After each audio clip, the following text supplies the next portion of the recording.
Hello and welcome Race Brain Podcast. My name is Rich Ryan. Joining me as always, Bracken Crocker, Jack Bauer. Today, we have some races to talk about. Had a little bit of OCR happening in Southern California. Also in Wisconsin? It was Wisconsin. Also in Wisconsin. Then we had some Hyrox events happening in the UK, in Manchester in particular. Had a world record go down, kind of. And then we have a Jack Bauer special. Jack, give us a tease. What are we talking about today? Yeah, so pretty much during the off season, they keep cutting back prize money over and over again. I'm like, I wonder what it's been through the years. So I just kind of did a deep dive and was just looking at what every single brand has paid through the years. Is it the industry trend? Is it all shifting to hybrid from OCR? What's going on there? So yeah, just kind of do a little bit of a deep dive in there. An oral history about the monetary winnings that have got some serious help from people, including Bracken, going out taking pictures in the garage of his checks. He was just flexing. Bracken had so many checks back for that moment. He had those. He didn't take those in real time. He just went through his phone and sent the ones that he had. It's just stuff I send out to all my friends weekly. Yeah, you just have it on like a forward because you already sent it before. Yeah, and I'm like, hey, Bracken, we can take this. Just you can just text me if you want. And you're like, let me have my moment, bragging to Rich. So I was like, he's proud. Jack, you did some whole after our last week's episode talking about how we assumed that the Maastricht course was fast. Jack sent me his whole thing. This is based on math, and then immediately looked at the numbers like these don't make sense. And he's like, I have no follow up. Did you ever look back into those? I had other stuff that I had to do. I'm going to dive into that a little bit more, but I think I found a way to figure out which courses are actually fast or slow based on old results. The ones you sent didn't. Well, he's pulling from a range of data. That's the thing. It's like, can it be? He pulls from modern day data. I think it can tighten it up a little bit. That's why I asked when they switched from 25 to 12.5 for the ropes, because once that happens, now suddenly times are not going to be as skewed in the slow direction anymore, and that'll bring things a little bit more even. Mm-hmm. What do you know what year? Because last time I did it was, I think, Dallas 2020, right before COVID, and I had a 12.5 or 25. I've never raced on a 12.5. I've never done a 25, and I started, my first was like May 21 or something, like June 21. Okay, so COVID may have been the cause of just shortening that rope. Because I don't think it was 25 when they did the that invitational in Dallas where Magida and Hunter and Rachel Von Der Ack showed out. Yep, I think that was 4 lengths. Likewise, I've done 2 pros and both have been 25 meter. Really? Yeah, I've never done the 12.5 on pro. One was the poop race, and then I don't know the other one. Orlando, Chicago. Oh, Orlando, you did teams with Michelle, right? All right, quick. I got to run this past you. I've got 2 people that know the sport. We made a post on Running Public about a couple weeks ago saying our new hybrid training plan is online. And Magida right away said, another example of someone who literally doesn't race hybrid doing hybrid. Dang, what statute of limitations on hybrid? Is that a legit statement? I can take it. I just need to know from the panel. Well, it seems from the current market that it's like you could run a race never. You could just like have done lifted weights and run real slow and be like, here's what you do for Hyrox. Here, I saw a 6-week Hyrox program. A 6-week? I was like, sharpening, I'm sure. Here's a great way to not be prepared for it. Was like some CrossFit coaching company in Europe. It was like 6 weeks, be ready for your first CrossFit. So I think 0. I think like no races of all time seems to be the appropriate amount. So I've done a double every year for 4 years, but I haven't done a pro since 2020. Does that run out on statute of limitations for knowing how to train for Hyrox? Is that fair? Do I need to do another one just to be relevant? That's kind of the same argument as, did you have to be a really good football player to coach in the NFL, for instance? It's like, I don't agree with that necessarily. Like, you talk this every single week. You've stepped your toe in the ring. Yes, you don't have the same experience that Magida or Rich or anybody who's competing individually at a high level, but let's not forget, you were basically doing the old school version of hybrid, which was stadium races for many years you have a lot of athletes who have had success in the hybrid arena. I don't know. It's fine. What if like trying to think of a name here, Jackie probably help me out. What if it was like no, I don't even know if that would work. What's the dude from Alaska, Lars's buddy, who was Chad Trammell, right? Who was like pretty good at OCR. What if he came out and was like really good? I'd say, yeah, really okay. If he was like, I got an OCR program, would it be like that'd be fine? I think so. Yeah. Yeah. Because what's 5% of OCR is just running. You got second at Leadville 100 also, not just OCR. You're going to believe him, whatever he tells you for training. And I think it's important to have failed. Like he struggled with obstacles that time. And I think that's important because then you understand like how to work on it and get better. People who are good at it naturally didn't understand that. Okay. But my counter to Jack though, is that early on football, the first 5 years of football being a sport, you better have played it if you wanted to coach it. Yeah. Because who did you draw upon? Nowadays, anyone can coach running because it's been out for 100 years how to be a decent running coach. I think there is some truth that to be a hybrid coach right now, you better have failed hybrid at least once. I think like, and then you have to know what the next stage of training feels like after. That's what I mean. Yeah. You need at least two big training blocks, like and serious blocks. You can't be doing the OCR/hybrid. You need to do hybrid. That's how I feel. Like you can't. Yes, you can appeal to both sides, but like if you really want to know what it feels like, you can't have half-assed your way through a Hyrox or a hybrid block, whether it's DECA, Hyrox, something else. And then you need to know what it feels like once you've addressed your low-hanging fruit. Then how do we determine our time? So I do think that this sport, there is some truth to you have to do it because it's in its infancy. There's no one to draw upon other than the people doing it. So there's truth to that. So, but Rich, do I belong having a hybrid program? I haven't raced pro since 2020. I like it more than others that are not coaches. And since I know you, I know you're a good coach. I know you know what you're doing from a bunch of different modalities. Bracken's in it for the money. Let's be real. Yeah, he's that hybrid, way you said it though. Hybrid training. You also like it less than others. Less than me. Yeah. But we don't have to dwell on it. It was just an interesting, we're at an interesting pivotal point in a sport's history where it's starting to have been around long enough that the succubus coaches are starting to show up like, hey, I can coach you on this. I've never done it. Yes. At what point does the general knowledge of the community support a fledgling coach? So Bracken, you were around in the early days of OCR and it seemed like for a while there were some ridiculous programs coming out. For sure. It's a ridiculous sport. Is that the same? Yeah, that's true. Is that the same thing that's going on with hybrid right now? I don't know. Honestly, yeah. At the beginning, if you could just run, you were good at OCR. So I don't know. No one was just good at Hyrox, except for people who are already training essentially for it without realizing it. So like Lauren, I don't know. Hunter, that's about it. Yeah. I don't know. It's a good question. I don't think that necessarily needs to be. I don't know. That is a good question because these CrossFit people could make a good argument that they're like, hey, like we know all the modalities as well. It's like I may have I did one race, but it's like there's levels that you need to know of how to prepare for it. Like you said, like going through a couple cycles. Mm-hmm. So I mean, I like it more. Anyway, I'm announcing Anaheim. Yeah, let's go. Return That's what to I'm pro, talking about. 12.5 meter sleds. Rich says I have 10 minutes waiting there. I'm a sub 60 guy. I'm just kidding, guys. last chance qualifier. BK's headed to freaking Nice. He's gonna pop one. That is not the goal. That's a possibility though. We can't rule it out. I heard it from Rich. That is not written in the stars. We can't rule it out. Hey, you want to know what's really? Let's go. I love it. You want to know what's really good news about that? The next day, you guys can go to Big Bear. It's reversed. Oh. Sunday. It's a Sunday super. Oh, Sunday. Yeah. It's a Sunday super. We could do that. I'm thinking of being there. Just saying. I will not. Yeah. Okay, let's make the drive.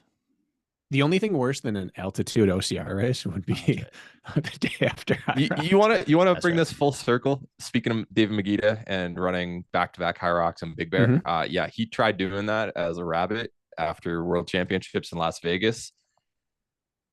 His quads did not survive. And yet somehow Chris the next day won World Championships in Hyrox and then got third at Big Bear against a pretty stacked field at the time. So maybe you can do it, but we know you're not Chris. No. So since we are sort of in the, I mean, this can go any direction right now. Let's go with Hyrox, just because that's what we're talking about. We got some other things we can speak on that can. Yeah, if we're going like lead from that international conversation. dateline, that happened first, and then everything west of it happened later. So I like that. Smart. Yeah. We're going chronologically. On the men's pro side, Graham Holiday took the W 58-42. Jake Williamson was 60-33. Adam Corlett was 60-48. Florian Gast was 61-05. It's a good showing from Graham here. This course didn't seem to be necessarily favorable or not favorable. It seemed to just be like a fair course. That's a good time on a fair course. He's just outside of the Elite 15 right now, but I would imagine he will catch a roll down. I think he's 17th right now. Yeah. And it was not a clean course. It was massively packed. I don't know how you see the registration numbers, like the difference year over year between those two events? It was like, what was it? Threefold. It was crazy. What'd they have? I don't remember off the top of my head, but I remember seeing like before it was 400 in this category. Now it's 1,300. Like, in each category. Crazy big increases. Yeah. And this was just a 1-day event, right? They have 2-day events in London, but this was still a 1-day event here. It is just a wildfire over there right now, just exploding in popularity. Seriously. But we also had, in my opinion, the greatest athlete to ever try a Hyrox from another sport. I believe he's better in his sport than Ricky Garrard was in his, simply because of time spent doing it in World Championships 1. So we had Sebastian Kienle come out, which didn't make the waves to the general population that I thought it was going to, but maybe that's just because. Did he make a big deal about it? No. Okay. He didn't make that's probably why. That's probably why. Like, who was the guy a couple of months ago who was a high level triathlete who did it? I'm blanking on his name. Joe Skipper. Joe Skipper. Yes. Okay. But he has like YouTube presence, and he was like, Yeah. like he made a couple of things like, here, I'm going to try. And he was a legit pro triathlete, but Kienle is a legit world champion. And he was the Ironman world champion? World champion. He won Kona? I don't know if he won Kona. He won a world championship, though. I mean, Joe went they have their 7 in an standalone Ironman, right? That's pretty legit. Oh, he's they really have their 70.3. Yeah, he has to have won Kona, but they have a 70.3 world championship and then the full Ironman world championship as well. He is legit. Like, in our time, he's a top 5 of the last 30 years type male triathlete, in my opinion. Wow. He is on the modern day Mount Rushmore in long course triathlon, and he came over. And so it wasn't we talked about it in our group chat, but we didn't see like huge. I thought they could have promoted the heck out of it. They didn't, but he did remarkably well for his prior sport experience. So just a little bit of reference. I got his Wikipedia up. So he was the 2012 70.3 half Ironman world champion. And then he was 4th in Kona, it looks like. So it's very good. And then he won. That's legit. He won back to back 70.3. So 12 and 13. Granted, that was over a decade ago, but still. What's his Ironman PR? He popped something really fast. It's funny. It actually doesn't say it in his Wikipedia. That should be the first thing. Lead with PRs. Right. Lead with PRs here, Wikipedia. Who's managing this?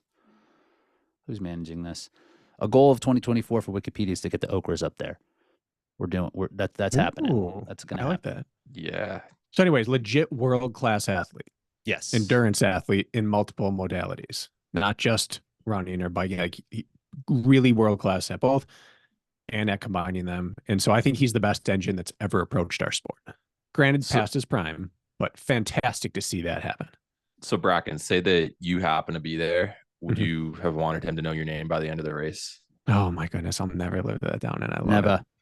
So he finished 27th overall, 10th in his age group with a 69-13 in the pro division. It's the normal stuff. His running seemed fine, but it looks like he just couldn't access much via the stations, but just muscular endurance not ready. Hammered the sled push, then the sled pull hammered him. He was like 550 on that. 4+ minutes on burpee broad jumps, 4:15 on row, 2 minutes on farmers, and then like almost 7 on wall balls, 5 minutes on lunges, and almost Yeah, the 7 race on got wall him. balls. And Yeah, still race got sub him. 70. Still sub 70. He ran well. But he showed what a legit world-class athlete can do transferring power-wise, because you can't fake the sled push. Like, there are days, even if you wanted to get it done sub 3, it just might not be in the cards. Even if you said, I'm just going to sprint the sledding and quit, some people wouldn't get it done sub 3. And what did he push? 251.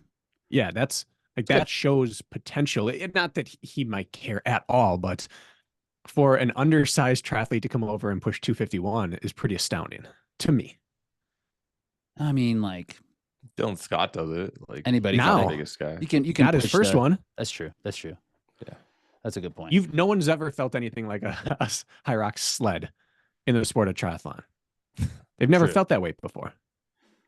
And like, you almost can't replicate it in training until you felt it in a race. You can't really. Yeah, you just look at prepare. the weight and you're like, oh, my carpet's going to be the exact same. It's like, Even if you put like 100 pounds more than the weight, Yeah. you're like, got it. And Maybe it feels worked, like, maybe and it it feels like didn't. Yeah. twice as heavy on the day. So that was good. That was a good point. And we're seeing more athletes, especially high end European athletes, jump into these events, which is great, which is good to see. I don't know if they're doing more outreach or if it's just people that are in their ear a little bit more, be like, hey, look, this multi-domain endurance event, like, you should be good at this. But it might be too short. Might be too short for these guys. It's also true.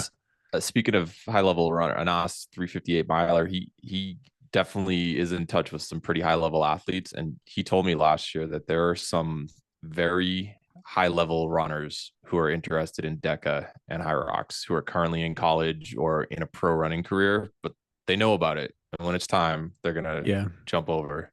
And that's the way to transition. Like, Anas was a 358 miler, but he changed sports, changed lifestyle, changed his body. Took 7 years. 7 years, pretty much doubled his body size, and then came back to building the engine. And so talent doesn't go away, but your skill set changes rapidly when your body changes rapidly. So he's still a very good runner, but like, these guys are current 350 some milers who would be building off of that. Had he started right out of college, he would have instantly, within 6 months, been a DECA world contender. Yeah, and we'll see. I mean, that's always going to be like, oh, the what if. I mean, that was in our what ifs, wasn't it? And but like, it's the mindset piece and the wanting to train for this is really the biggest part. Like, if any of these athletes wanted to train the way that they've trained to get to the Olympic trials or whatever their goal was, get to the national championship and NCAAs, like, then yeah, for sure. But they come out of it and they probably think they're going to clean everyone's clock, and you can't. Yeah. You can't. And they're like, oh shit, I got to work just as hard to do this. I don't want to do that. My point was a follow-up on Bracken saying, like, the best engine we've seen. I'm saying there will be more and more people, like, not necessarily on his level, but very close, like world level athletes coming. Yeah, we're seeing it. And for like a decade, I've been saying there's people that can replace us out there. They just don't care. However, it's not all of them. And what Rich is saying is right. We've all been on college teams and we've all gone to the weight room and seen like 20 cross country guys all try a pull-up. Some of them just can't do it, and some can do like 12. Right. That's the one. He could train. Like, there are people that just can drive power and some that can't. There's some people who can move cross laterally and some that just can't. Engine alone isn't enough. You can come over with the 13-minute 5K, and it doesn't mean you'll ever be good at the ski erg. For sure. But some of them will be outstanding on it. This is also something that popped up in our group text. This was a Magita point. Lots of Magita references. Yeah, right up the he's jump. doing his thing. He's fucking just throwing out opinions. Stirring the pot. And stirring the pot. He said that CrossFitters do better than triathletes with no training specifically for Hyrox. And that seems to be the case. It seems to be like the strength and being able to kind of move in and out at a more rapid pace. Even though for a CrossFitter, it's like a long transition. You can coast a run. You can coast a run. You can't coast the stations. And that's why. And they can do that. That's what they would approach and do it. Let's say you do 6-minute mile if you're the fast guy, and then 7-minute mile if you're a decent runner who's a CrossFitter. So you've got a 5-minute spread over those 5 miles. It could take you 5 minutes extra on the sled pull alone. Right. Never mind wall balls, never mind everything else. So yes, it makes sense. CrossFitters going in blind are going to be better. Even if they're running 7:30 miles, now you're 7.5 minutes of difference right there. You can lose that in 2 stations very quickly against someone who's not experienced. However, what if you took, let's say, a former world champion CrossFitter and turned him into a sub 210 marathoner. Now it's lights out. Now What we're do you think? cooking. 48, 46 for a full I don't see Hyrox? why, with the right coach, I don't see why he couldn't pop a 39. Easy. That's light Same work. coach would have to do it though. Along those same lines, Christy Aramo, O'Connell, she said she's going to do Houston or do 2 Hyrox in the spring. So I think Houston I like and that New she's York doing 2. potentially. 2 makes sense.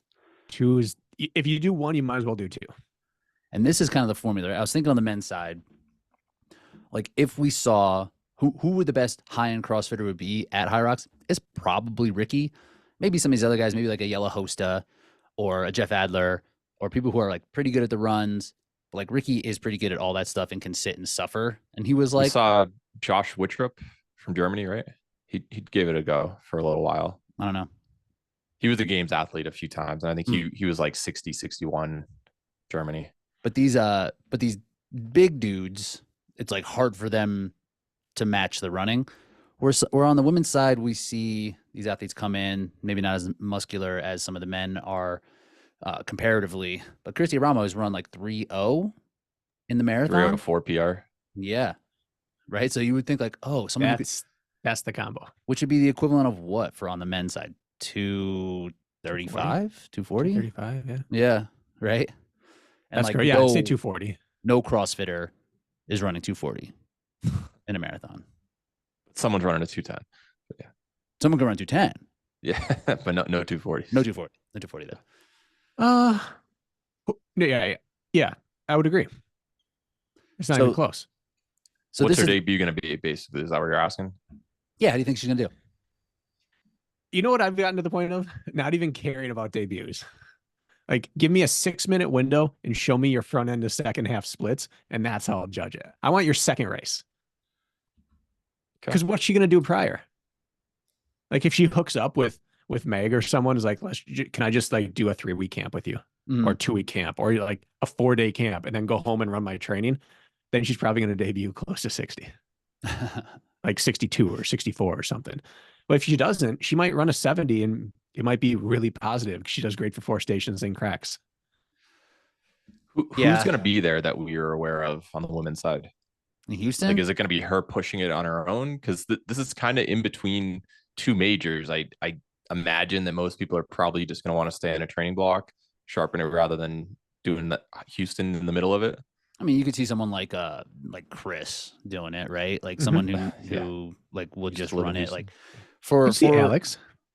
Yeah, someone like that. Like, yeah, somebody new, somebody who's still like kind of like a Katie Simonson, right? Who's like kind of in the middle, is going to take an opportunity when she has it. It's like not really going to need to put a full focus on like worlds, but it's a local race, right? I don't know. Like, it'll probably be one in 65 to 67.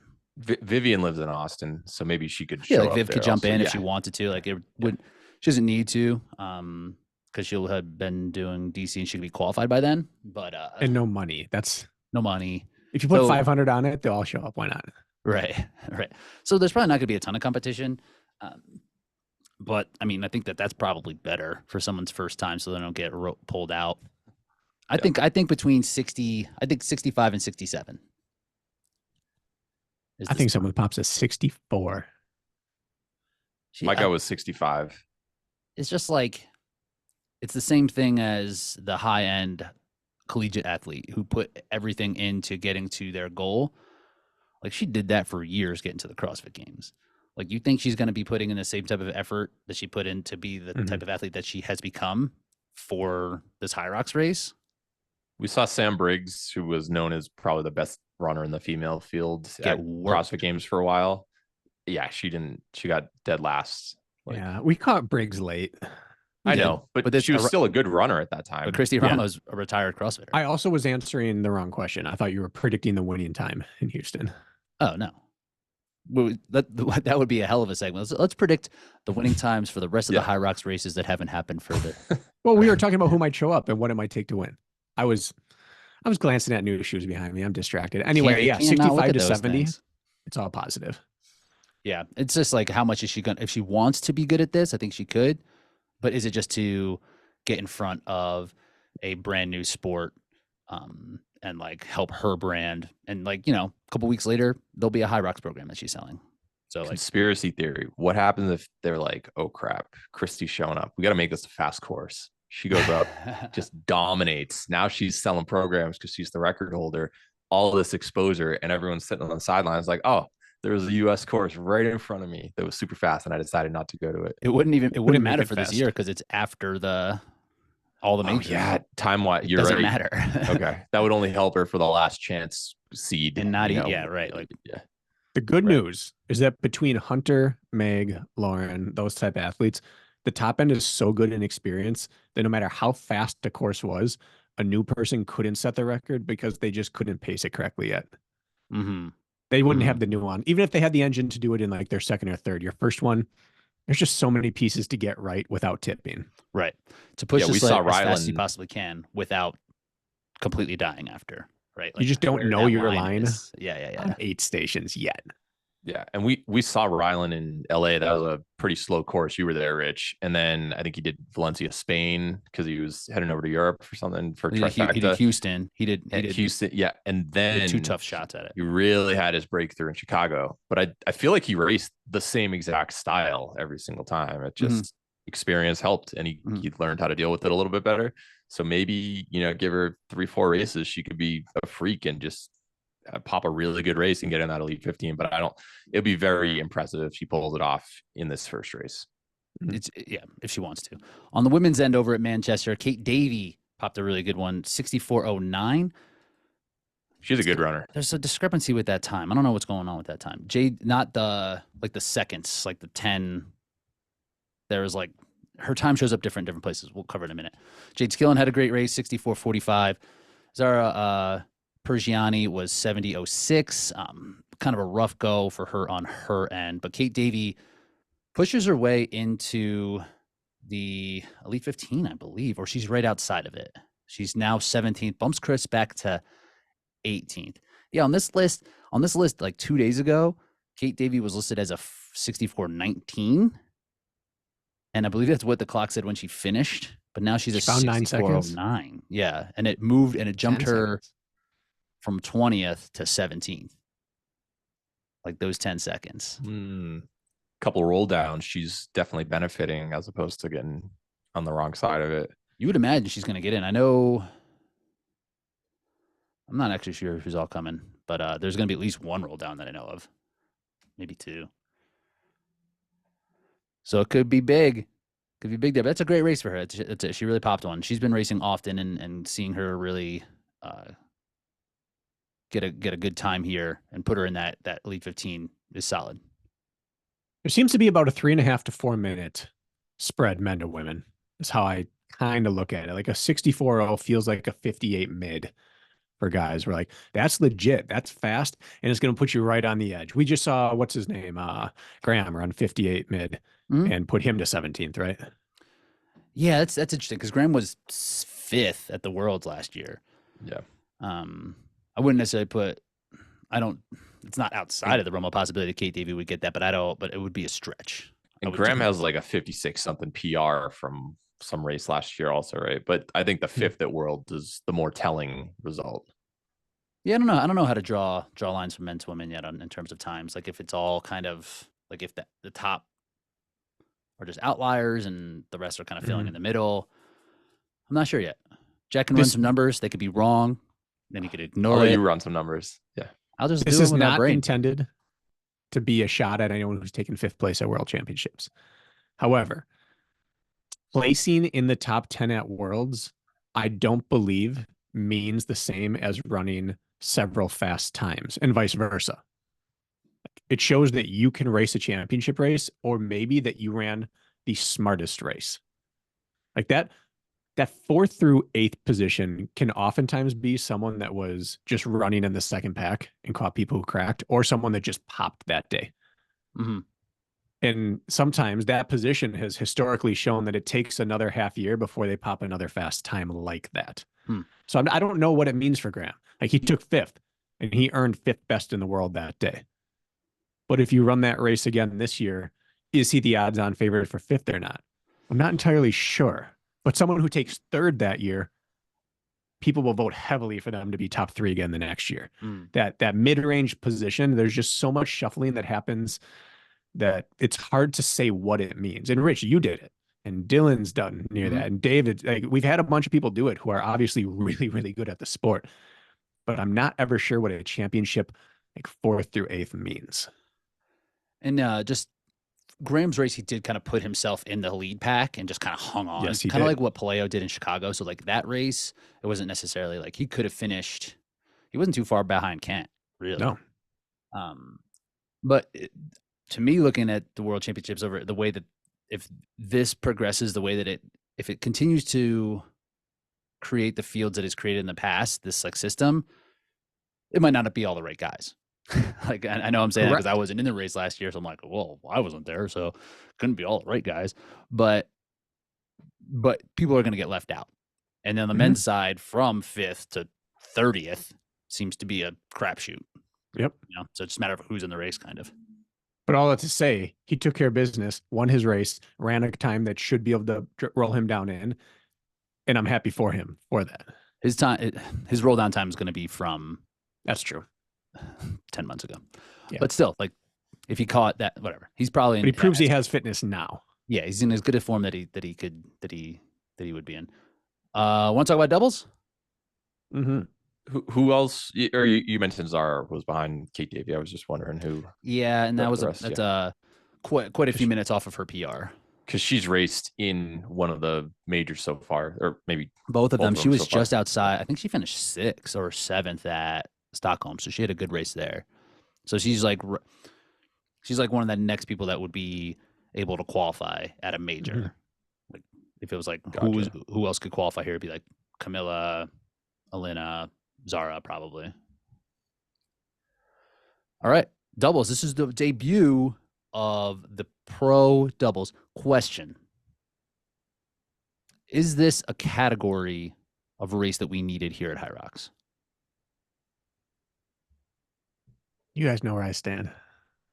I don't. Team races are a blast when you're there, but I don't know what they add to the sport. I love team races. I think they should be there. And I think it's about time. If you're going to split up the work and you already have an established pro division, why not use that weight? Yeah. The weight move was overdue. Meg and I talked about it on that little broadcast we did for Hunter. It is the right move. It was long overdue. It ensures that pro athletes will now do this. In the past, like 1 or 2 would do it per 3 months and they would just get an easy win. Now, like the pros will try it because this is our challenge. Not it's like an opportunity. Our meeting them. It's like an opportunity though. Like that's what kept people from, at least in the States, from doing doubles in the past. Like, okay, we have 4 races all year that we can run. Have to all be individual. But I kind of like that they moved it to pro. I mean, it makes more sense if you are an athlete who is kind of on the line, who is done open, and you're not sure what the pro is going to feel like. You don't have to just like jump into the deep end and hope you can swim. You trade off. You can test it out. You'd be like, okay, I felt that sled. I know what I'm kind of in for. I need to put in a little bit more work, or like, yeah, I'm cool. I'm good to go for the next pro race I can do on my own. So I kind of like it. But That's a great point. They're keeping the regular doubles too, which they should. Yeah, I agree. There's a reason there is a pro wave, and the majority of people do not do it. So yeah, keep regular doubles, but I think that the glory of doubles should go towards this new pro weight at this point forward. Except the old record. I was going to say records though. A lot of people tried, and no one. I think we got to scrub it. No, we got to write it in stone. Bracken, what's your 3-man shuttle hurdle relay or whatever? Yeah. That thing's not getting scrubbed. The 4 now triple jump 4-man relay. Yeah, 4 triple jump. You talk about goofy games. Is that for time or is it for distance? What are we talking about? It's not even a relay. It's just you add up your 4 best on the day. You should just like to be 2 pits on either side. Someone jumps and you start running same time. You tag them in the air. It's not for time. It's a combination of time and distance. There's some sort of it's the pump and run, or what's Jack? What do we do? The spelling, the nerd pump and run. Yeah, the nerd pump and run. 10K. This one I fit in after the mile, before the 2 mile. No, That would I have been don't the think 2 mile that day. I don't think that you should scrub the records, the one that Rich has, because like a lot of people have gone after it, and it's what it is. It's never going to get broken. No, it's like the I mean, old javelin and the new javelin. You have two different metrics that you measure it by. There are athletes who could race in pro who opt to do fast open weights, so maybe they can get together and do something. But they won't beat you in Pilates. I don't think they will either. Like a Kent and a Hunter, or someone who decides, or Kent and Sandy, to say, nope, we're going to drop down only to spite Rich. They would be the only type that would have a shot at it. And then they would just waste an effort and come up short. And I'd be like, man. Yeah, because who would be the most likely to do it? I'm on the team, whatever it is. No, to try to spite you with like Magida and Kent listen to this and be like, let's get him. Good luck. Yeah, who's going to outrun you two and out high end work you? It's Stan. It'd have to be Rylan, like a Rylan and Hunter. Yeah, I'm sure Kent and Hunter would do good, do fine. There's people that could. There's no, like, Hunter and whoever were going to break the pro weight record. Yes. They were going to. That conversation will never happen about your record. There are people that could maybe, but there's no one who shows up guaranteed to do it. And then, like you said, it's a waste of an effort. After Hunter and an ass like came up just short. Now it's like, okay, we actually might need to train. You'd have to like train for it, probably, you know. But so Hunter and Michael Sandbach end up with a new world record. This race has only been run once before at the World Championships. So it wasn't a huge lineage of times here that we had to that they had to like break through. So they run 50-18. The old records were 55 something, right? The old record was slower. Yeah, it was 54 something. Colin and Taylor Haney. Slower than Hunter's individual world record. So like we got the world record that we expected here. What I'm interested in is how this pro weight is now going to affect the times of across the board, because the going open to pro seems to add 5 minutes for an individual, roughly, relatively speaking. But I'm not sure how much is really going to add to doubles. So you guys want to look at these splits? I do. One thing that jumped off the screen at me was transitions were less frantic with pro weight. The lighter open weight, people are thrashing themselves to get back at it. And with pro, like, you could tell they didn't mind a breather. Let's take a minute to build up. Yeah, they weren't like leaping ahead of each other on stations. They were just managing that. There are still 3 stations, the ski erg, the row, and burpee broad jumps, that are the same for either. So it's 5 of the 8 that are going to have a change realistically. All right. So we have Sandy and Hunter's splits here on the left, and Hunter 301. That's for opening K. Guessing that's very short. I'm guessing that's short. And then we have Hunter and Anas on the right. So the run times are 3 weeks ago, was it? LA. So that was mid-December. Okay. So basically my point is probably similar fitness for Hunter. Yeah. Jack, look at the second split. You want a fast split? Look at the second split. 3 for Anas and Hunter. Oh, man. It's moving. There's a legit 3-0. Yeah, that probably is, honestly, 309. So these courses are different, right? Where LA had a long first run and then the rest of the runs were short. The Manchester course looked like the first run was short, the rest were long. But man, they came out and hammered that ski. 313 on the ski. That's disgusting. Where they were. Did you watch it? No. You Hunter had the ski going like this. He was lifting the back on every single pull. I've never seen anything like that in a competition outside of like an interval session. What are 313s? What's a 313 for? 136, including transition time. Wow. That's Hunter had to have been pulling in the 20s by the looks of how it was flexing up top.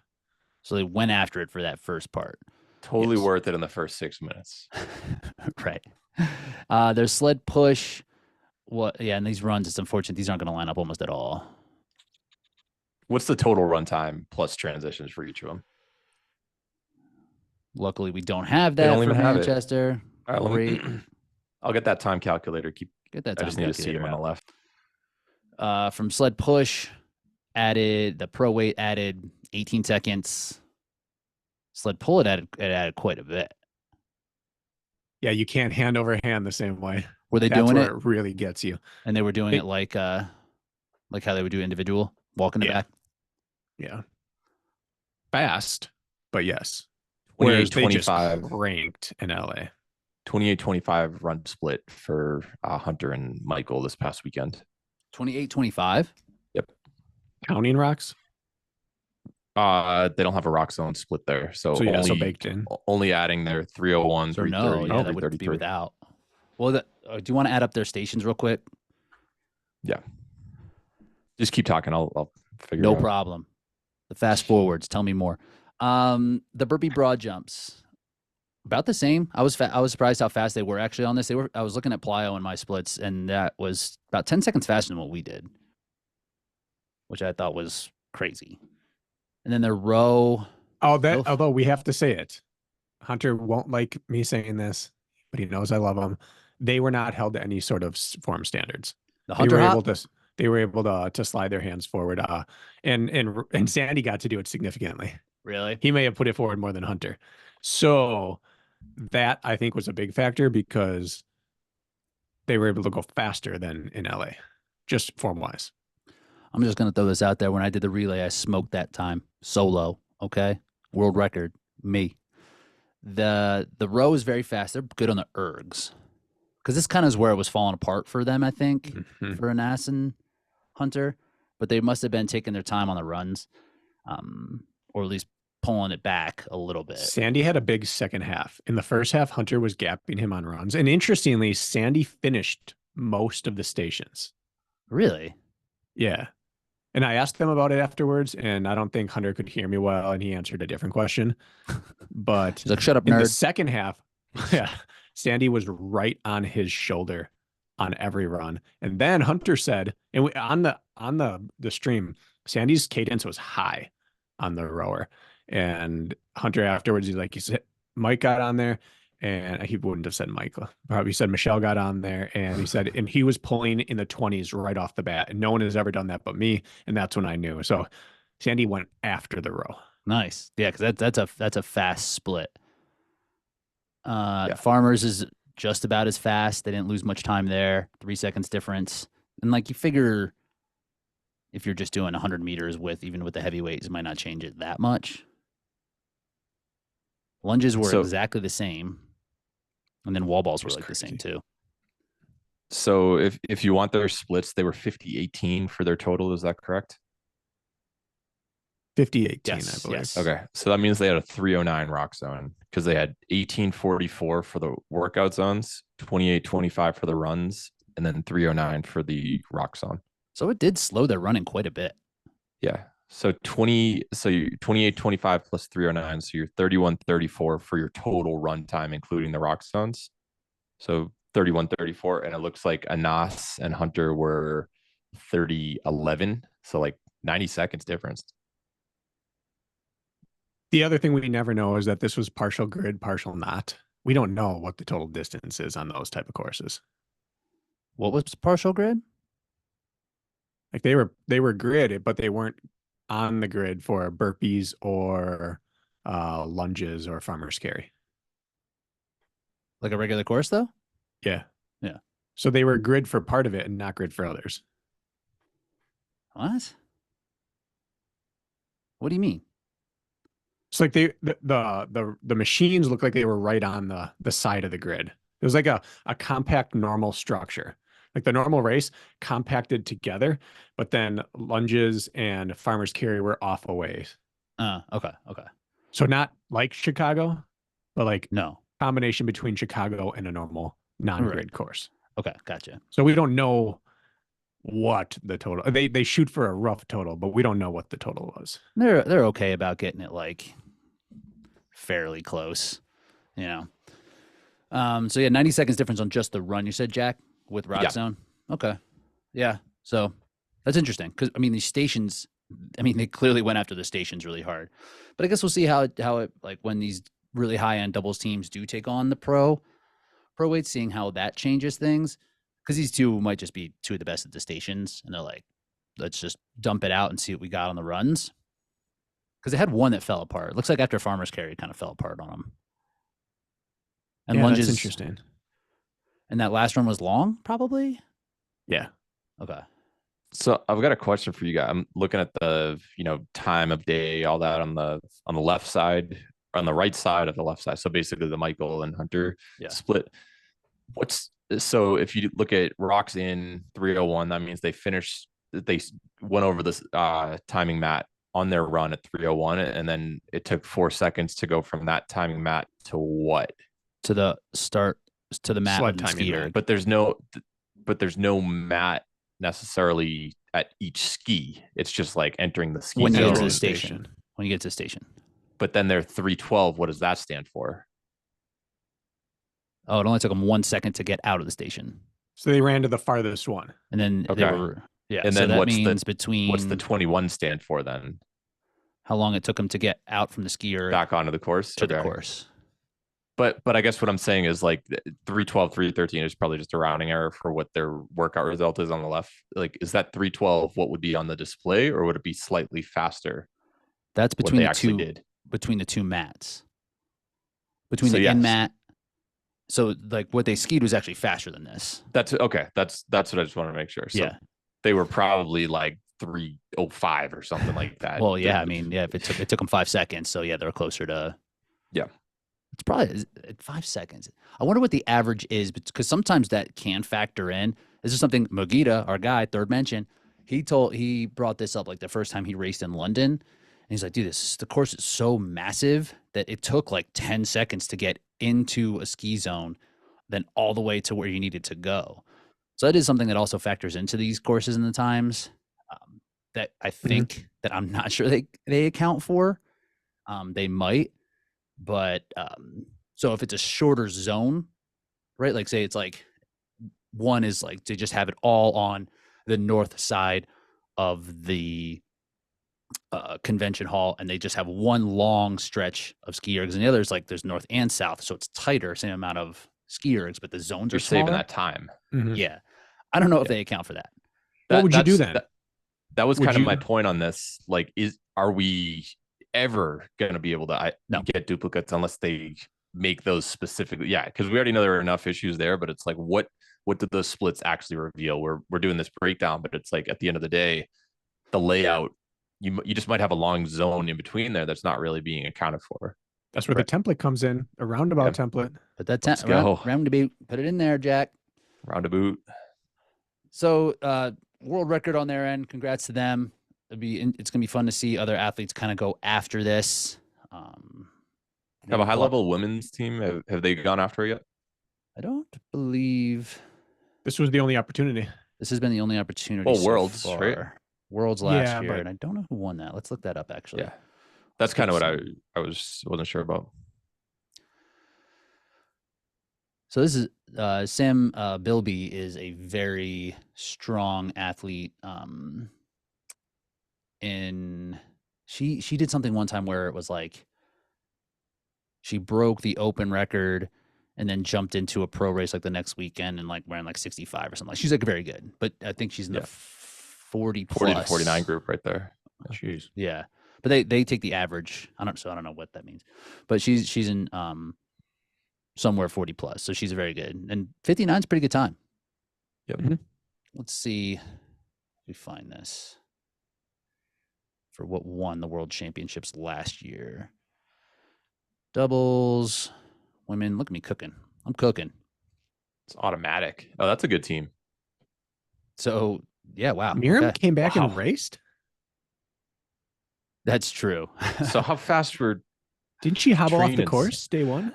Miriam was not in good form during Worlds last year. I thought she may have finished. She may not have. I don't know. But Rebecca Nather, she was at Maastricht and she ran 64 something. Amy Cross bringing in 5th place. Let's go. She beat Linda Blair. Blair. This is a good team. Linda Blair from The Exorcist. Yeah. So that 59 is pretty that's a good time. solid. That's a really good time. So I guess that's also the world record. I guess so. People made no big deal about it. You know why? No mention. No sheriff in there. And it's under an hour, so that's like just a very easy, hey, first team to breaking out, even if it's only happened twice, like that's still an easy thing to call out. Right. Sam Bilby didn't produce a watch along. She screwed up. I would have commentated on that if asked. All right. So anything else to add about Manchester? No. Absolutely not. Great job. One thing, it means we may not know Sandy as an athlete. He may be a Deca monster. He may be a fast twitch, high rev type of guy, which would explain some of his late race faltering in the past. He may be a Rylan Rich more than he is a grinded out Dylan or Magida kind of guy. I think that's fair. He's a footballer. So, I mean, there's got to be some fast twitch in there. And this was a 50-minute race, not a 56-minute race. So that those 6-7 minutes might have made the whole difference. I'm happy with a 50-minute versus a 60. And I don't care what you did. Getting onto the row and starting to pull 120s, you don't do that unless you have the option to. Strange he was finishing them though. Like, I mean, that seems just like very. The problem is no one can run with Hunter once they're tired, and they set him up to come off. So he should be tired. He should be going second. Yeah, I don't know. How did they do wall balls? Did they do just split them? It was like 30 or 40, and then Hunter took over and took it in. Oh, okay, got it. 313. They had to have taken minimal breaks. That's basically. They also allowed. He threw it up, let it fall. Hunter came in, scooped it off the ground, and went. It wasn't like the hand walk around. He wasn't under the rig. He was under the rig, but like he just dropped it. Whereas Jack and I tried that, and they made us pick it back up. They were and like, hand it to the partner under the rig, and then walk out. It was funky. Is that how you're supposed to do it? That's not the way the rule book reads. No. But we were like, all right, let's just play by the rules. Just do what they tell us. Want to ruffle any feathers? My take on Sandy starting or Hunter starting everything is that he just didn't relinquish the lead ever and charged into the station and was there and just started it. Like he was just accelerating through every rock zone, and Sandy wasn't able to start off. He needed that break, and then he just hung on. Then when they started, he was just like, okay. Yeah. Interesting. Which makes it even more impressive to me that he hung on in the second half of the runs. Absolutely. That's not a fun way to do it. We had a Spartan race, or actually we got a little interlude here. We had an absolute legendary race happen out in Wisconsin. Oh man. Abominable Snow Race. This is actually a pretty cool race. It's been going on for a couple of years now. Like 7 or something. 7 years. Maybe more. There was one point where I used this as a data point about who's going to do well in Jacksonville. That's how important this race is for the national series for Spartan. It's like Wadapalooza for OCR. Yep. If so, Marquez Green is going to be a monster this year. We had someone on site for Race Brain. We had a correspondent out there. Bracken Crocker, tell us how it went. It was one of the physically most demanding races I've ever done in my life. Because that area got 14 inches of snow over the previous week and a half. And then the final half week coming in had 3 days of rain. And so it compacted the snow into that really, really dense packing snow, or like 5 to 8 inches of slush in places. So it wasn't like powder you could run through. It wasn't icy that you could grip. It was just every step was really costly. And they had 6 rigs on course. And I would put these at Savage/OCR Worlds. At least 3 of them were legit rigs. And it was like 34, 35 and drizzling at the start. So it was just like metal rigs, soaking wet ropes. They had a low rig. Like it was challenging. This was the most challenging grip race I've run since Battle Frog. How'd you do? Granted, I haven't been really. I haven't done. Yeah, I would say this was harder than the OCR Worlds 3K course I did. A few that I did. The cold factor into that? For sure. Okay. Were you But they wearing even like, had things like weaver, but thick lugs. So you couldn't gross. like, it wasn't like that 6-inch diameter log. They were like 8 to 10-inch, 12-inch logs, and they're wet. So everything was like, everything hurt you. You had to just like, there's no swinging through anything. You just had to clench. So I got through everything. It was mandatory obstacle completion. I fell off one rope rig and got back on. Like and went Tarzan through it. swingy type of rig? Yeah, it was like 8 ropes across, but long ropes. I Were you wrapped trying- my foot on one that I thought was the next one. It was the last one, Oh, jeez. the previous one. So I went to reach and I didn't have I just fell. It was so wet. Like you grabbed it, you grabbed 2-hand, your bottom hand got wet because the top one was like wringing water out of the. Oh my God. It was really wet. Did you wear like Packers receivers gloves? Hit it like that? Under Armour. This is our house. That's right. Now, receiver gloves wouldn't do a thing in that. What'd you wear? So- Leg mitts? No, I wore like full rubberized, like fishing boat gloves, that like work gloves that are all rubber. So like Like more a dish, waterproof. like a dish glove? Like a dish glove, but tight. Nice. And I And it ended up worked? taking them on and off. Huh. Like you couldn't tell what was better. Well, the results here, Marquez Green 64.20, Bracken Crocker 64.26. Yeah. And then Mark Robinson 65.22. So you were there. Were you leading the thing? No, he has a twin brother who took 4th. They went out and just blasted out. And we've seen And I them in just- Savage Yeah. do well, win He Savage podiumed races. at one of them may have local or won a local one, but I thought he was on the podium one time with Sean Roberts and They're very good. And They're very good. they have Ninja Warrior background. Ninja stuff. Yeah. So I was down. I worked my way back up into it. And then on the low rig, probably lost 40 seconds to him. Came off about a minute back. And it just stayed at a minute for a long time until I fell off the ropes. And then by the end of that, the nonsense shaking back out, it was closer to 2.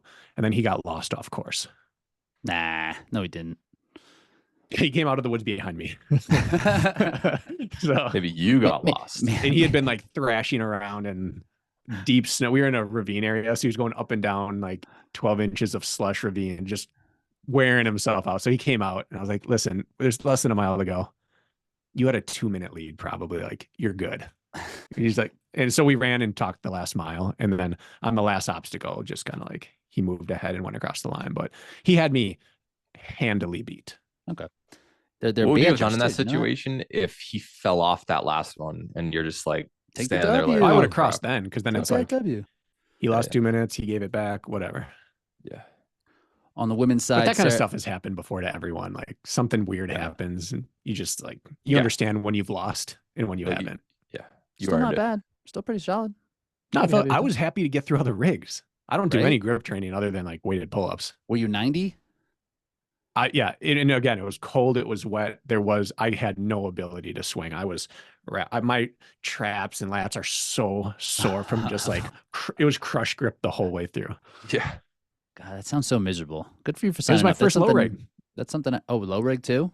Yeah, it was like a bar to a ring to a rope to an anchor to a ring. Like it was Did you do a figure 4?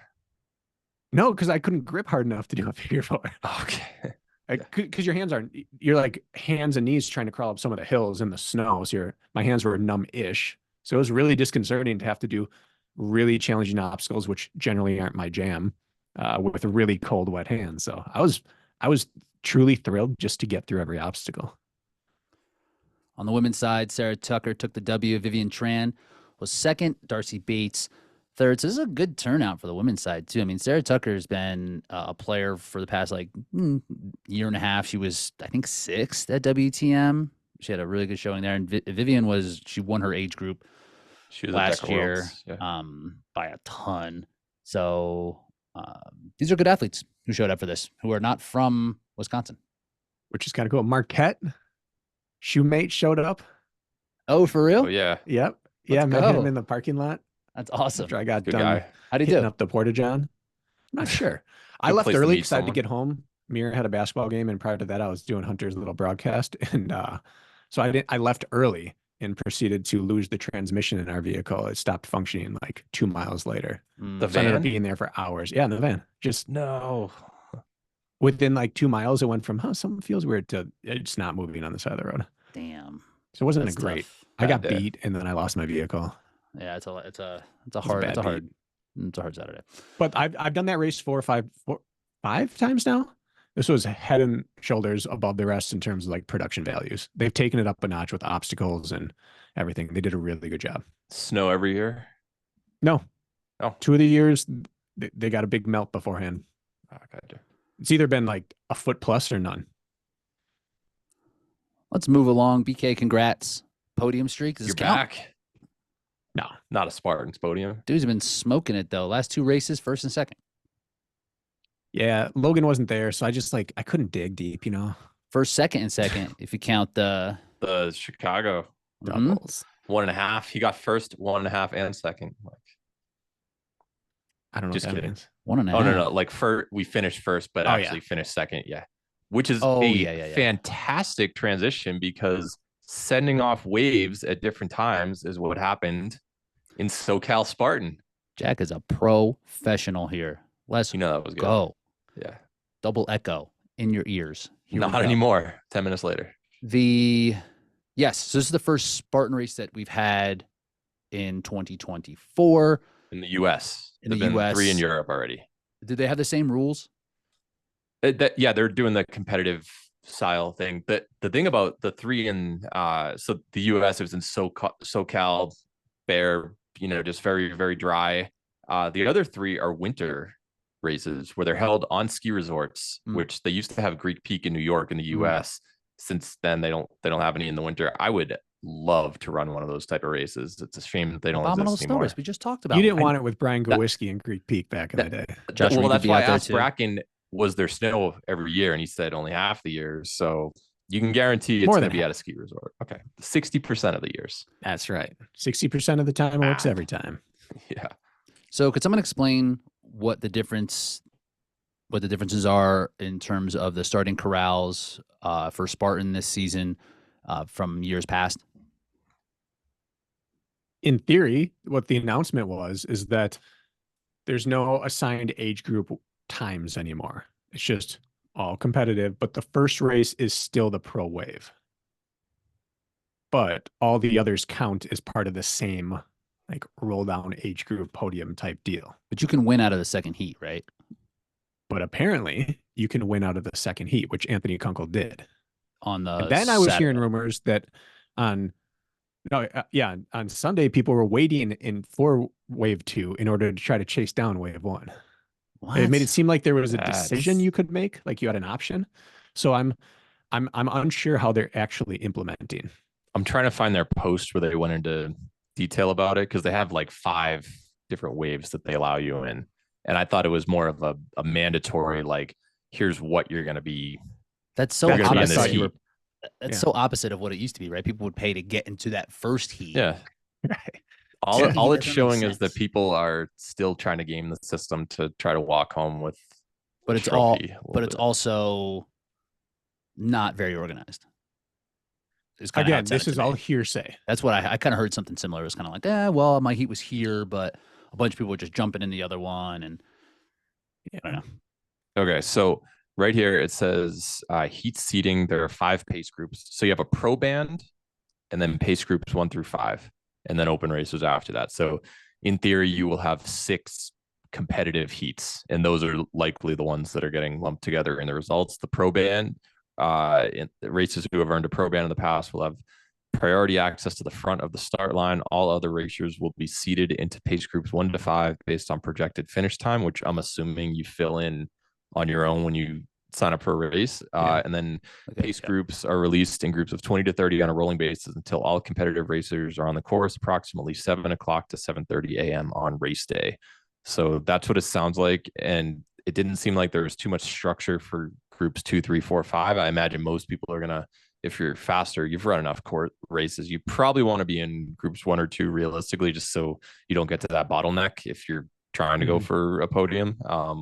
That would be my guess. I don't know if they're going to be like, all right, we're going to take the old 30. If you were between 25 and 39, in the old system, you're going to be in heat 1, and then heat 2 is 40 to 45 and It's supposed to 18 be to all 24. potential time based. Yeah, I think it's honor system when you sign up at that Yes, point. I think they ask either 5K or 10K guesstimate time. What it doesn't say in the rules, it says you have priority access. It doesn't say if once you have your pro band, you must use it. You might not sign up or not wear your pro band, be like, hey, I'm in wave 2, because it's a 2-minute. It looks like they're doing 2-minute. If you look at the times, 2 minutes between waves.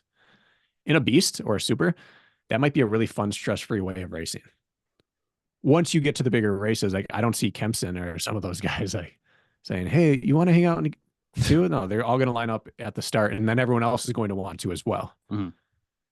They did that for OCR Worlds 3K in Canada. That was the year when Ryan Atkins won the race, but didn't beat John Albin head to head, but he had a faster time trial essentially, because Atkins and Hunter and maybe you were in that first wave. Yeah, baby. And then all the UK people decided to wait until the end, and they thought they'd run faster. Didn't work. I think they didn't. Yeah, I don't know what it was. Some of them didn't get in, some did, and they just decided, let's just go last. Yeah, I think it might have been like, some people are just unwilling to give up their spot, and they're like, hey, if we can't race together, like, I don't want to do it. Maybe one of you guys will be the sacrificial lamb and like take it out hard, so we keep a respectable pace, and then John's going to do his thing at the end. That could have been the case, but they've done it. There's a precedent to it. That's the bottom line. Yeah. I like it from like a mind games perspective, or people who have like race anxiety or something like that. Like if it's too stressful for you, yeah, run 2. I do not like it from a sport perspective. There's no way, unless it's true time trial, like every 30 seconds we're sending off 2 people. If it's not that, put everyone in the same race. Put them in that's lame. Should you have 150 people just go off again like they used to? We won't have that many, right? Well, that's one thing I was going to bring up that I do like about this new system is just like the optics in terms of like the how it looks on paper. It looks like there were 89 athletes in the female like competitive wave, which there were, and that's good, because 300 in the men's. Well, that's there used to be plus age group. Exactly. So last year would be like 2 elite women and 7 elite men. Yeah. And now it's like, okay, this is an elite race again. This is like a big thing like people are participating in, where last year it looked really bad. You also have everybody just waiting to go off, and you build that anticipation. It's like, all right, you guys are up, 2 minutes to go. They do that in marathons. Like the wave starts, not really that different. It's one of those things that like a corporation would do. Say, hey, we're really struggling for female pro participation. So what if we call age group competitive and pro competitive? Suddenly we have 78 more per race. Right. Like it doesn't change who's there, but it looks better on paper. But it does actually. It worked. Yeah, it looks better. Don't forget, this is only for local races. For all the national series races, you need to have had, I want to say, a top. For 20. Seattle, the regional championship, you basically need an overall podium, not a within your age group, but like a top 3 finish in this new competitive heat, or top 15 in elite last year, or top 10. I've read that. Look up the rules. Top 20 gets you into these. Yep. Podium gets you into gated at Seattle. Top 20 gets you into a national series. But then top 20 on a national series gets you into Seattle as well. Top 20 overall, not top 20 in your competitive age group. It is, you are one of the top 20 fastest finishers of the day, not within your subdivision. Let's back this up a little bit. We're talking about how to qualify into the races throughout the season. And Jacksonville, month away. But you want a local. I want to know, I want to talk, because we were talking about this as well, like talk about how the funneling works in terms of the qualification system. Because this is something that was news to me last week, because we've been talking about Seattle going and hanging out, kicking it. And now it's like, might not be able to happen. No, you can't. No, you can't. So it funnels from a regional race like SoCal. You have to run one of those to then qualify for a series race. Correct. How far back are they going for Jacksonville? Like, how were people getting into Jacksonville? Last year, 2023. So like, I don't know how far back into 23, but my I got an email from Michigan. You're in? Yeah, I have my pro card for this year, man. Not Seattle. It gets me into the series. So you can so you can just show up at I can go to Jacksonville or Big Bear. but I must go to Big Bear Jacksonville, after Big Bear, Hyrox. or Utah in order to be able to go to Seattle. And you must finish top 20, I believe. I do not believe that there is a free pass to Seattle. So top For the 3 regional in a championship. regional, top 20 in a national series to get you into. Okay. And I don't know how roll downs will work. Like if you get 20th in Jacksonville and you show up to Big Bear and you also get top 20, does your spot get rolled down to the next person? Probably. Yeah. I mean, the way they have done it in the past. Most likely. But like from a finance standpoint, yeah, they'd want as many signups. You want as they more can. bodies. Oh yeah. The issue is there are only 3 races in the national series in the national series. You've got Jacksonville, Big Bear, and Utah, and it says top 20 make it, and there are only 50 spots available in the pro wave for Seattle. Like, do you think 50 out of 60 people who have a qualifying spot are gonna end up racing in Seattle? They only have a 50. Why would they cap it at 50? I thought that's what I said. I'm not challenging you. I'm challenging them. Oh yeah, I might be wrong. I just I'll verify, but I thought that was the case, which is pretty surprising. Yeah, I don't know. We need. I'm Remains to be seen. I'm going protest. Spartan protest 24. Let us in that race. Let us cook. And not do any of the stuff that they want us to do. That's just one thing. From a company standpoint, all right, we're harsh on Spartan, but for like the awareness of where they are in the landscape for competitive athletes is just like super low. If they're thinking that they can just put this like sort of like challenging qualifier system in when numbers have been down, right? Like, and expect there to be a good championship race at the end of it. Like, I think elite numbers have been down. You still have had pretty solid elite plus competitive or elite plus age group in the past. Over time, it's stayed pretty similar. Just more people seem to have gone to age group. Okay. To Rich's point, like VJ made a post. Let's get all the OGs. Bring the big dogs out. BK, I want you out best. There. He didn't say my name. He tagged me after the fact. That's even more of a chip. That's bad. Were you tagged early or later in the?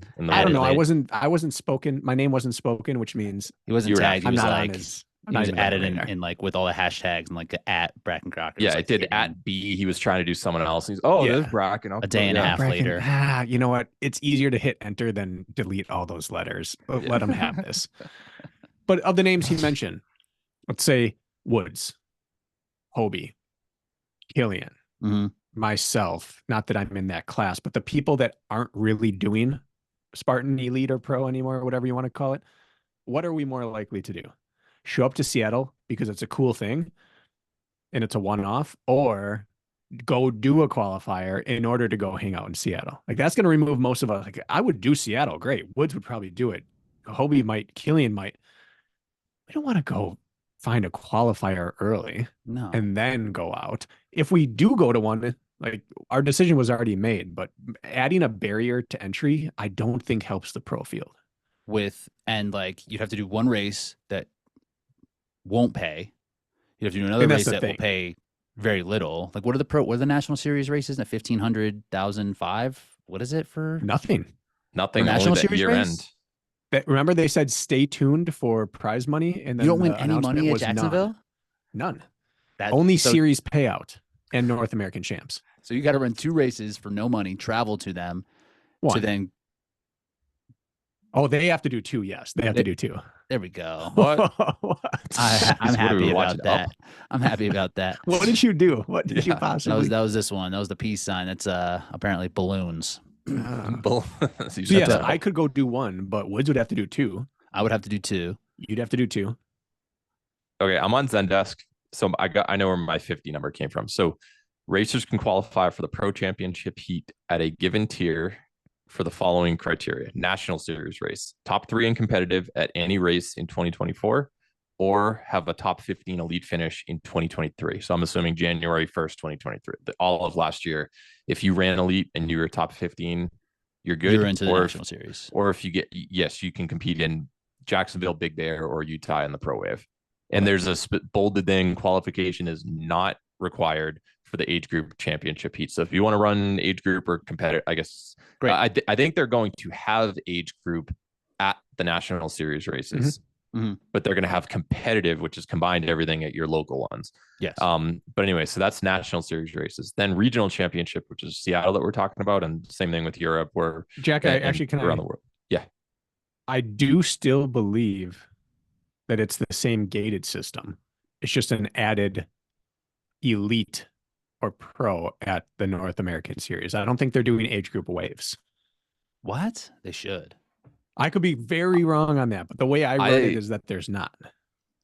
I wouldn't doubt that, but that would be stupid. So they're pretty intentional with their wording of competitive, and then they specifically mention age group championship heats. So okay. I think you might be wrong. Hopefully you're right. Yeah, that would be. Because I think that's a thing that people will pursue. Hell yeah, within the age group division, and they have shown that it worked. They had a whole series dedicated for it last year. I think they should keep age group heats at the. Well, I think that there's still going to be the results for it. I just thought it was still combined like regional races, but maybe I'm wrong on that. So my question is then, if Rich wants to get in to Seattle based on what you just read off, and he didn't do a race I last year. didn't go over the Seattle thing. Seattle is top 20 finish at a 2024 national series race. So nothing you did in 2023 will get you into Seattle. But nothing, he didn't do 2023, so he doesn't have a way into Jacksonville or Utah or Big Bear. And if Jacksonville's his only one he can get to, he has to find a race before Jacksonville in the U.S. And since this just came to light last week, how many opportunities remain? Right. Any? Are there any? Arizona, maybe. Las Vegas. Same race. Yeah. No, Henderson now has its own. I was going to say, I think they have a separate one. It's just Arizona. Do you think I could qualify at the Hurricane Heat in Vermont? Yeah, top 15. I would rather not ever race again than have to do a Hurricane Heat. That sounds like everything I don't want out of life. You want goofy games. It's not my thing. Possibly. And then regionally, right? Like when is the one Colorado race that in middle of June. So I could run it's that a month after run DECA Fit Utah. Colorado. So you would have to. But you'd have to go top 3. You'd have to, yeah. I'm not saying you can't. Rich got top 3 at that race. I'm just saying I can do it in the sprint though, right? I can do it in like whatever race. So the thing is, a lot of these races, did they have? This is a trifecta weekend. Did they have a competitive heat in the sprint? Because historically on trifecta weekends, they've only done the beast and the super. So you'd have to run one of those. And when I say you'd have to go top 3 is that if someone comes out and it's their only shot and they miss their spear, like last year, top 15 times make it. This year, it's only 3. If you're traveling to a race to get your qualifier and you haven't raced in 2 years and you miss your spear because they have the new smaller targets, you might miss your qualifier. For sure. It's really hard to get in. This is what we wanted in 2014 when you had 300 people per elite wave. Mm-hmm. Now it's the reverse. You've got 6. They had to expand it to age group. And now no one. Many people can't get in. But you have to realize so that to race in Big Bear and Utah, which would probably be the 2 that you would be affected by the most if you can't end up running this Arizona one, Rich. Veerman lives in Colorado, already has a free pass from last year. He doesn't need to show up to Fort Carson to do that. But BJ, they're not offering money. He got top 3 at a race last year. I got my top 15 finish. Like a lot of people are not gonna necessarily need it. Then but you might have like a buzzsaw like Balin Bean coming down. But what if they go anyway? Yeah, what if it's just that's true. It's like cool. Colorado. Is there a roll down? It's sweet. Josh Reed comes out. You know. Yeah. I don't know if there's a roll down. If there's no roll down, let's just say Veerman, VJ, and Josh Reed show up. Looks like a better start training. Qualifying? Yeah. Better start training. You're not getting 3 new people through. A little bit of this. Oh yeah. So what's it say about DECA? I should look that up. Yeah. It ties in. Is there a pipeline? It doesn't say at any Spartan race. It just says top 15. Oh, it says top 15 elite. We were in the DECA elite. I didn't finish the world championships. Think that's going to play against me? 2013. You got yourself a top 15 elite DECA finish in Pennsylvania. That's true. Yeah. I'm in. Count me in. Yeah. I'm The ready. first year of Tough Mudder being owned by Spartan, they had this legacy path in. If you had ever taken top 3, if you had ever made a Spartan World Championship podium or ultra podium, you were in. And so I was qualified for a contender at World's Toughest. At World's Toughest? Based off a 2012 Spartan result. Yeah. So if they were willing to do it for that, you should get in off DECA 1 year prior. Hell yeah. I don't think that that's crazy. I like where they stand in terms of the sport of things. I think they should just be like, you want to race? Legacy everything. Come on. Like, yeah, Ryan Kent, we want you out here. Would The same thing for him. Like, he's gonna have to do the same thing that I would have to do. And he wants to. doing that. All of us have talked about it in some capacity. Like, that would be cool to get the band back together. Let's find out. Let's have fun. Yeah. And now everyone's like, man, I'm not doing a qualifier. They want me to do 3 Spartan races? No way. Yeah. No chance. Yeah. Want to do 1? I'll sell you 4 for the price of 5. Right. So I'll just finish this up. So regional championship Seattle, if you get top 20 at a national series race, that's when you can do it. And if you want to compete in worlds, top 50 finish at the pro championship race at any 2024 regional championship race. So in theory, Europe, APAC, North America. In my opinion, pick any Spartan race throughout the calendar year. It is harder to go top 3 there than it is to go top 20 at a national series than it is to go top 50 at a regional championship. Because you get in, there are up to 60 people who will be allowed to race in this regional championship, and they're saying top 50, you're good, let's go. And you might have 1 out of every 5 you're in. Yeah. Or you miss 5 out of every 6 you're in. Sure. Yeah. I'll trust your math. All I know is that it's harder to get into the first race than it is to get into a world championship once you're in their pipeline. This almost feels like Hyrox. This isn't good. You're in. You're not in. You can't race. This isn't good. I eagerly await their addendum to this coming out. That's true. 60 minutes after this episode airs. Because they will change things without any real reason. Like, this doesn't seem like it's like they're like, again, they don't understand the landscape of where they are. Right. Someone with an accent will get on with Mappy Davis and say, all right, listen, what we do in F1 is this. And then he'll change the rules. He's not in charge doing this. It's Chris Malpe. Does he know that? Has anyone told him? I think he knows. Yeah. I'm just kidding. Yeah. Dave's a good guy. All right. So that's where we are in Spartan. What was that accent? That wasn't too bad. That was a bad accent. It was somewhere in the. It's like Australian Irish. Yeah, maybe. I mean, it was definitely in the southern hemisphere. Crikey, bloke. In the Pacific somewhere. I thought it was fine. I thought it was not bad. If someone who's traveled in Australia, the world, let us know. Would that have passed in your country? No, it never passes in their country. Would it pass in like Indiana for an Australian accent? That's the question. Yeah, you should go. You should go to the Roadshow, Indiana Roadshow Ultra Deca with the New Zealand flag, and see if you see how that goes. Bracken, you went to New Zealand, right? I did. Do you like try to? You don't really have much of an accent because Middle America is pretty neutral. But depends who you ask. He's got a little something. A little something. Yeah. But do you like? Did you lay into your American accent a little bit, or just were you like, oh no? crap, I go local. You go local. I'm like Downey and Tropic Thunder. I go all the way in. I method act. Method. All right, real quick with on the B side, Caitlin Frump took the W on the women's. Noelle Morrow was second. Jessica Radford finished in third. This is for the Beast. Is Caitlin one of Kirk's athletes? Mm-hmm. I've seen the name somewhere else that she did well. Yeah. She did a lot of races last year. Yeah. Several podiums. It was a name that I've seen. Mm-hmm. Anthony Kunkel took the win for the Beast, and these were pretty fast course. This course seemed pretty fast. I mean, Caitlin was under 2 hours, just barely, but still. Shoe talk, Jack. Cover your ears, earmuffs. See what Kunks ran in for the Beast? No. Vaporfly 3. No way. Jeez. What? It tells you what kind of course it is. Oh my goodness. Yeah. So that we're non-technical. Boy, the 3s out there. Jeez. Can you get your? The 3s are the most stables. But I'm saying, like, can you even get those?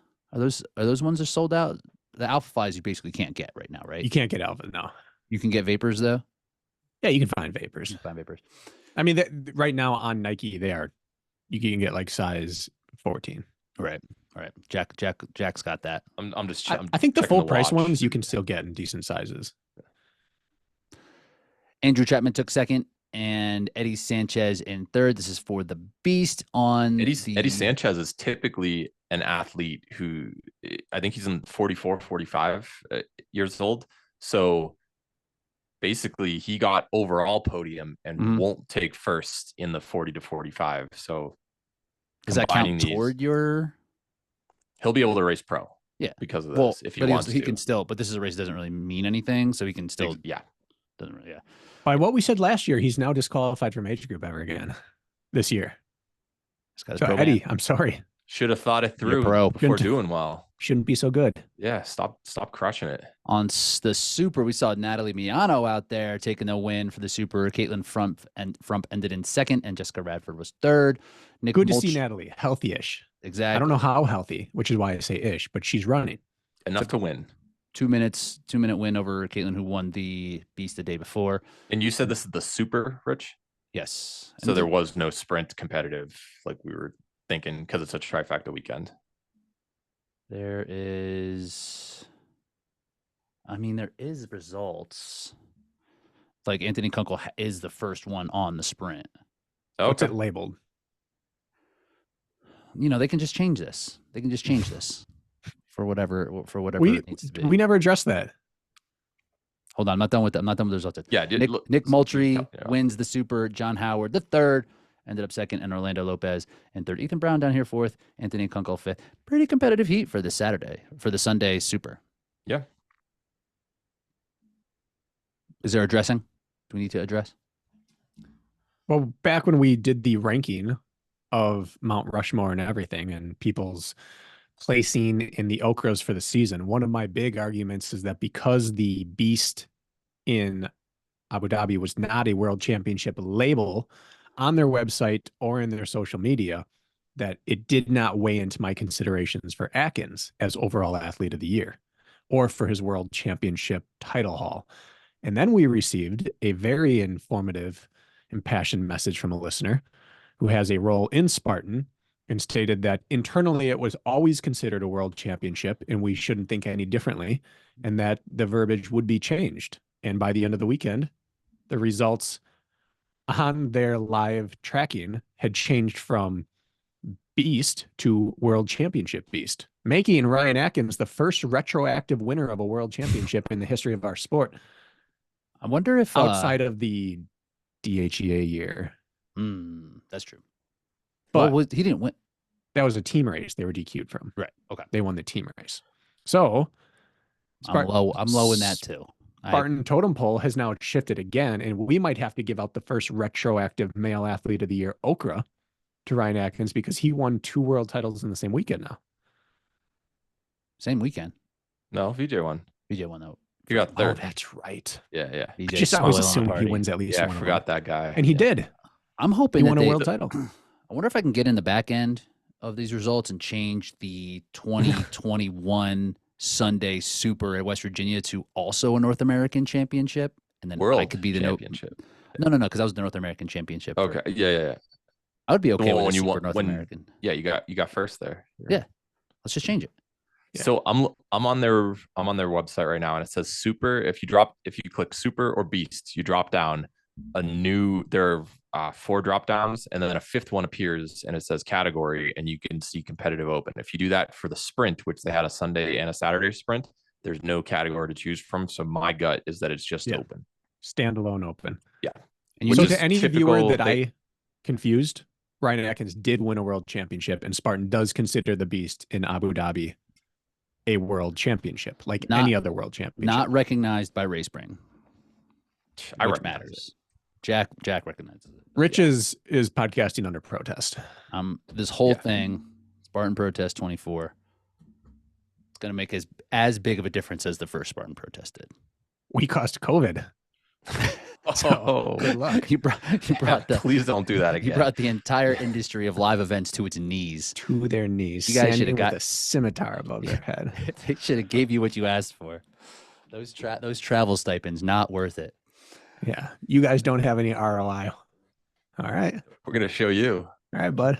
Jack, we got about 30 minutes. What do you need for this? You want to do it another time?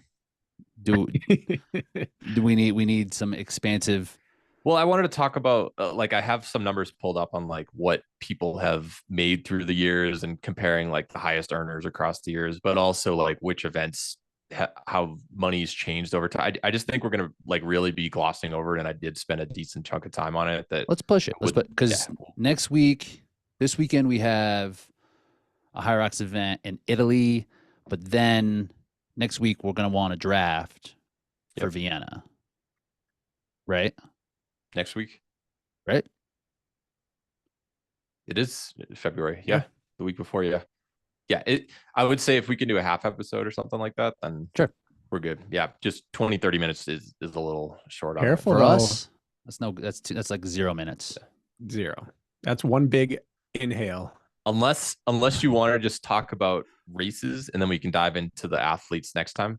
I have a cautionary tale for you. The last time someone tried doing what athletes want, it kicked off a big old shitstorm of people getting their feelings hurt and butt hurt and reaching out and demanding retractions and addendums and apologies. And are you ready to either say, I'm not changing anything the way Rich and I would, or are you going to go the route that the last person did and had to make adjustments every time someone was offended that their income was incorrectly stated? I'm listing it today. I would only be listing, here is what was published on Zendesk, and this is what Spartan allegedly paid. We'll go into put on your fragile OCR lens ego glasses and decide, are people going to get super butthurt? If you flash any, I'm gonna do it anyway, so I don't care. Nice. But if you flash up any like, oh yeah, here's a disclaimer, this is only reported race earnings, not sponsorships or anything else like that. And all I did was convert it from, if you were in 2012, like what would that be worth today, and then added it up. You did inflation. Yeah, I did inflate. Man, that's gonna make people mad. Yeah. All right. But we can do the races. We'll do the races in the series, because like we already talked about that, how Rich was kind of shocked that there was no prize money within the series, but at the end of the year there is, and just kind of seeing how it's changed. So let's do that. Yeah, just give people an overview of this project you've been taking on, and kind of just the idea behind it and what we're really kind of like referring to here. Yeah. So basically, for one, there's just no historical record. Like, let's be real. I'm kind of the person who does this stuff. I found some stuff on ORM, some stuff on Mud Run Guide, Spartan Race, Tough Mudder. They did, after a year, their whole website changes. You can't even find archive versions. I talked with a bunch of athletes who have done well, like in the Middle East and Asia and Europe, and they filled in a lot of details. So thanks to everybody who took part in that. But yeah, basically I just kind of wanted a historical record of like what's been out there, just so we can see like, are we way past the turning point where it's just never going to be good again? What has been offered? Like, what if you're a young athlete, should you even consider this as a path? Because will their money be involved? Like, is it all going towards hybrid instead of OCR and stuff? So that's kind of what I was getting at. Like, and I know COVID was the turning point where like a lot of money decisions were made on like, are they offering more? Are they offering